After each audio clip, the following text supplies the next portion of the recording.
Back in 2011, I participated in a trail running race. This event was completely for charity. I knew that all the proceeds from the race would go to a charity that helps people with disabilities who need help. This made me feel very proud. When I arrived at the race site, the sound of people laughing and cheering kept coming. Representatives from charities were promoting and raising money for their organizations. I even saw some disabled people there, who were just as enthusiastic and motivated as everyone else. I was greeted by an enthusiastic staff member and quickly collected my race number and other necessary items. I quickly settled into the family and did a warm-up drill with the other competitors. I felt full of energy and motivation and ready to take on the challenge of this charity trail run. The terrain for this trail run was very challenging, and runners had to deal with all types of terrain and weather conditions. The start of the race was on a wide green grass field. The course passes through a steep hill and a swift river. The referee stood at the very center of the start and raised the starting gun. His hand was steady on the handle and his eyes were focused and determined. The staff next to him checked each runner's equipment and number plate under the instructions of the referee to ensure the fairness and safety of the race. With a loud gunshot, the competition officially began. The race site was bustling with spectators cheering and cheering. Some time after we set off, the sky became increasingly cloudy. A cool breeze blew across my cheeks. It seemed like it was about to rain and the temperature dropped a bit. I didn't lose my motivation because I knew I had put in too much effort to just give up so easily. Just then, a river appeared in front of me. It was the widest river in the race. After crossing this river, I was not far from the finish line. I took a deep breath and sped up my pace to save as much time as possible. I knew that the second half of the course would be tougher and require more physical strength and endurance. I swam across that wide river without any problems. When I got to shore, my body was shaking. I realized I was losing heat and it was bad. I sped up as fast as I could to try to regain my body's temperature. However, no matter how fast I sped up, my body still couldn't stop shivering. My footsteps became heavier and heavier, and my breathing became more and more difficult. I wanted to stop and take a break, but didn't dare stop because I knew it would make my loss of temperature worse. Slowly, my vision began to blur. I lost consciousness. I don't know how long it took, but I felt my soul leave my body. I saw my body lying on the ground with people surrounding me. Then, a car pulled up next to my body and two paramedics got out of the car.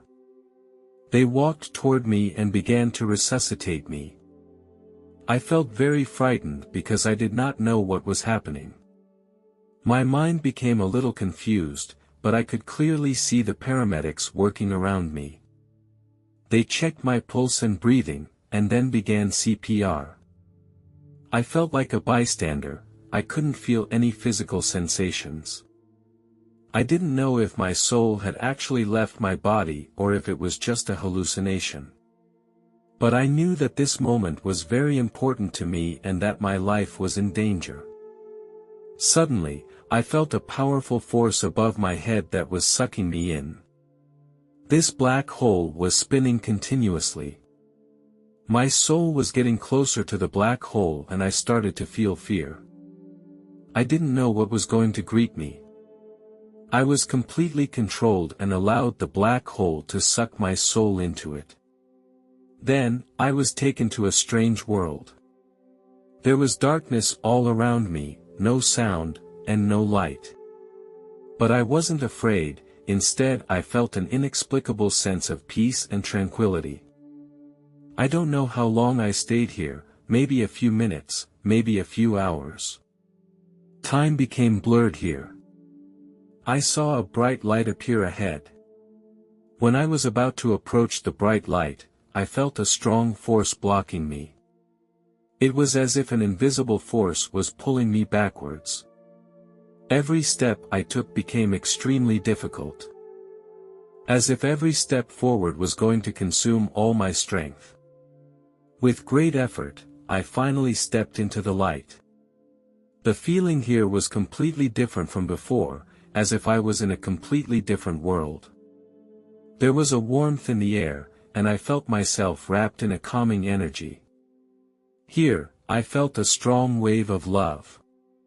This energy was stronger than any kind of love I had ever experienced. This love was so pure, as if it could eliminate all pain and worry. I felt that my soul was purified here. I became freer and more perfect. This is a very special place that fills me with courage and strength. Suddenly, a person appeared behind me. It was as if he was watching me. I didn't dare to look back. Then, I heard a voice, which was full of power and authority. I knew this voice, it was the voice of Jesus. I slowly turned around and saw a man in a white robe with a cross on his chest. He was Jesus. His eyes were filled with love and tenderness. Jesus reached out his hand and gently stroked my head. The feeling was as gentle as a father touching his son.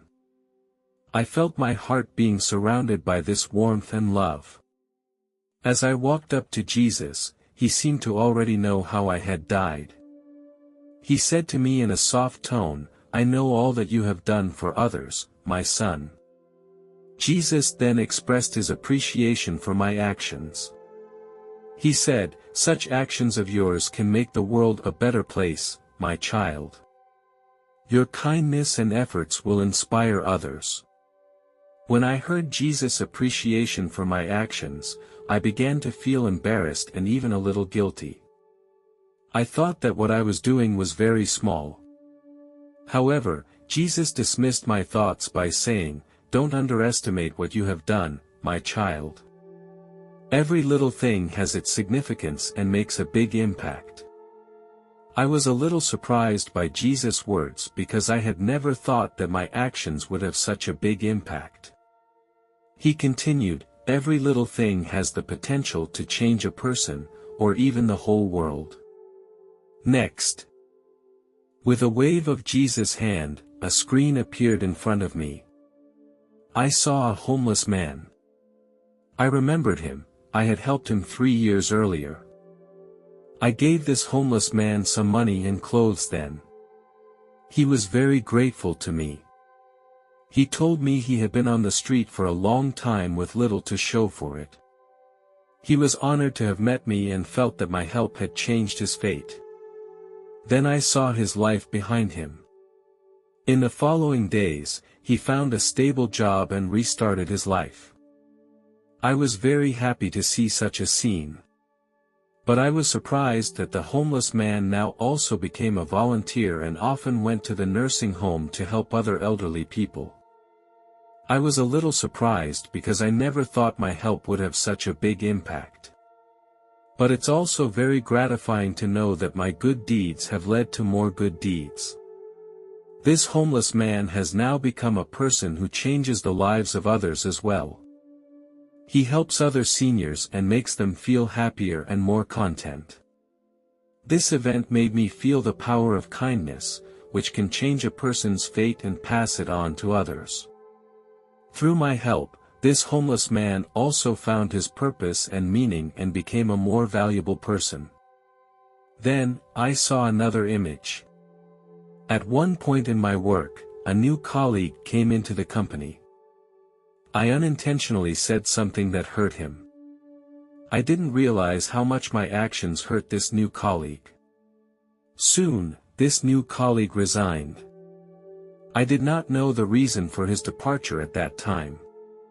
Next, I saw what his life was like after he left. He had doubts about his ability to do his job. He had not found a new job for a long time and was increasingly lacking the confidence and courage to interview for a new job. I felt very guilty because I realized that my actions had had a profound effect on him. Jesus did not judge me. Jesus made me begin to reevaluate my actions and realize that even small actions can have a huge impact. Jesus gave me a new perspective. I began to see what I was doing.